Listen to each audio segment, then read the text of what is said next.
ನಿರೀಕ್ಷಣಾ ಜಾಮೀನಿಗೆ ಪ್ರಜ್ವಲ್ ರೇವಣ್ಣ ಅವರು ಅರ್ಜಿ ಹಾಕೊಂಡಿರೋದ್ರ ಬಗ್ಗೆ ಈಗಷ್ಟೇ ಮಾಹಿತಿ ನಾವು ಕೊಡ್ತಾ ಇದ್ವಿ. ತುರ್ತು ವಿಚಾರಣೆಯನ್ನ ಕೈಗೆತ್ತಿಕೊಳ್ಳುವಂತೆ ಪ್ರಯಾರಿಟೈಸ್ ಮಾಡುವಂತೆ ಕೋರ್ಟ್ಗೆ ಮನವಿಯನ್ನ ಮಾಡಿಕೊಳ್ಳಲಾಗಿದೆ. ಮೇ 31ಕ್ಕೆ ವಿಚಾರಣೆಯನ್ನ ನ್ಯಾಯಾಲಯ ನಡೆಸೋದಕ್ಕೆ ತೀರ್ಮಾನವನ್ನ ಮಾಡ್ತಾ ಇತ್ತು. ತುರ್ತು ವಿಚಾರಣೆಯನ್ನ ಮಾಡಿ ನಾಳೆ ಅಥವಾ ಇವತ್ತಾದ್ರೆ ಮಾಡಿ ಎನ್ನುವಂತಹ ವಿಚಾರ. ಹೀಗಾಗಿ ಕೆಲ ಕಾಲ ಕಲಾಪವನ್ನ ಕೋರ್ಟ್ ಮುಂದೂಡಿದೆ ಅನ್ನೋದು ಕೂಡ ತಿಳಿದು ಬರ್ತಾ ಇರುವಂತಹ ವಿಚಾರ. ಯಾಕಂದ್ರೆ ಕೆಲವು ಕೇಸಸ್ ಅಲ್ಲಿ ಪ್ರಯಾರಿಟಿಯಲ್ಲಿ ಮಾಡಲಾಗುತ್ತೆ, ಆದ್ರೆ ಇದು ಗಂಭೀರ ಪ್ರಕರಣ, ಆಮೇಲೆ ಪಬ್ಲಿಕ್ ಕನ್ಸೆಂಟ್ ಅನ್ನ ಅತಿ ಹೆಚ್ಚು ತನ್ನ ಕಡೆಗೆ ಸೆಳೆದಿರುವಂತಹ ಪ್ರಕರಣ. ಸೊ ಕೋರ್ಟ್ ಏನ್ ಡಿಸೈಡ್ ಮಾಡುತ್ತೆ, ಡೀಟೇಲ್ಸ್ ಕೊಡ್ತಾರೆ ನರಸಿಂಹಮೂರ್ತಿ. ಪಬ್ಲಿಕ್ ಕನ್ಸೆಂಟ್ ಅನ್ನ ಸೆಳೆದಿರುವ ಪ್ರಕರಣ ತುರ್ತು ವಿಚಾರಣೆಗೆ ವಕೀಲರೇನೋ ಮನವಿ ಮಾಡ್ಕೊಂಡಿದ್ದಾರೆ. ಇದಕ್ಕೆ ಪುರಸ್ಕಾರವನ್ನ ಕೋರ್ಟ್ ಕೊಡೋ ಸಾಧ್ಯತೆ ಎಷ್ಟರ ಮಟ್ಟಿಗಿದೆ, ಅಥವಾ ಮೇ 31ನೇ ತಾರೀಕೆ ನಾವು ಅರ್ಜಿ ವಿಚಾರಣೆ ನಡೆಸ್ತೀವಿ ಅಂತ ಸ್ಟಿಕ್ ಆನ್ ಆಗೋ ಸಾಧ್ಯತೆ ಎಷ್ಟಿದೆ?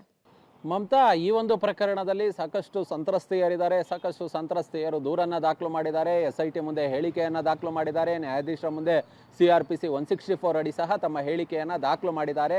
ಸಾಕಷ್ಟು ಮಹಿಳೆಯರಿಗೆ ಅನ್ಯಾಯವಾದಂತಹ, ಅವರ ಮೇಲೆ ದೌರ್ಜನ್ಯವಾದಂತಹ ಆರೋಪಗಳು ಕೇಳಿಬಂದಿದ್ದಾವೆ. ಹೀಗಾಗಿಯೇ ಇವರ ಮೇಲೆ ದಾಖಲಾಗಿರ್ತಕ್ಕಂತಹ FIR ಏನಿದೆ ಅದು ಕಾನೂನಿನ ದೃಷ್ಟಿಯಲ್ಲಿ ಯಾವ ರೀತಿ ನೋಡಬೇಕು ಹಾಗೆ ಮಾನ್ಯ ನ್ಯಾಯಾಧೀಶರು ನೋಡಲಿದ್ದಾರೆ. ಇದೀಗ ಕೆಲವೇ ಕ್ಷಣಗಳ ಹಿಂದೆ ಪ್ರಜ್ವಲ್ ರೇವಣ್ಣ ಪರ ವಕೀಲರು ಒಂದು ಮನವಿಯನ್ನು ಮಾಡಿಕೊಂಡಿದ್ದಾರೆ. 31ಕ್ಕೆ ವಿಚಾರಣೆಯನ್ನು ತಾವೇ ನಿಗದಿ ಮಾಡಿದ್ರಿ, ಅದನ್ನು 30ಕ್ಕೆ ಇಟ್ಕೊಳ್ಳಿ. ಕಾರಣ ಇಷ್ಟೇ, 31ಕ್ಕೆ ಪ್ರಜ್ವಲ್ ವಿದೇಶದಿಂದ ವಾಪಸ್ ಆಗ್ತಿದ್ದಾರೆ. ವಾಪಸ್ ಆದಂತಹ ಹಿನ್ನೆಲೆಯಲ್ಲಿ SIT ಅಧಿಕಾರಿಗಳು ಅವ್ರನ್ನ ಅರೆಸ್ಟ್ ಮಾಡ್ತಾರೆ.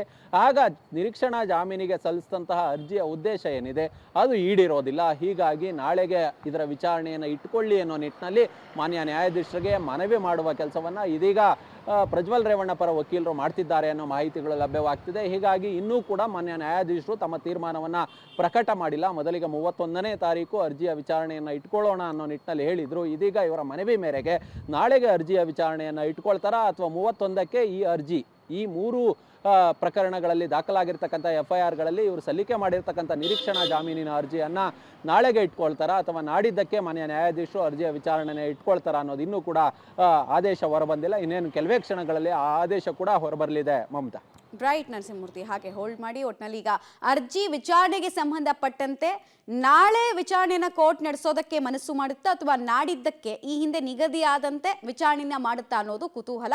ಕೆಲ ಕಾಲ ಕಲಾಪ ಮುಂದೂಡಿದಿರೋದ್ರಿಂದ ಕುತೂಹಲ ಅಂತೂ ಇದ್ದೇ ಇದೆ. ನಿರೀಕ್ಷಣಾ ಜಾಮೀನಿನ ಭವಿಷ್ಯ ಏನಾಗುತ್ತೆ ಅಂತ.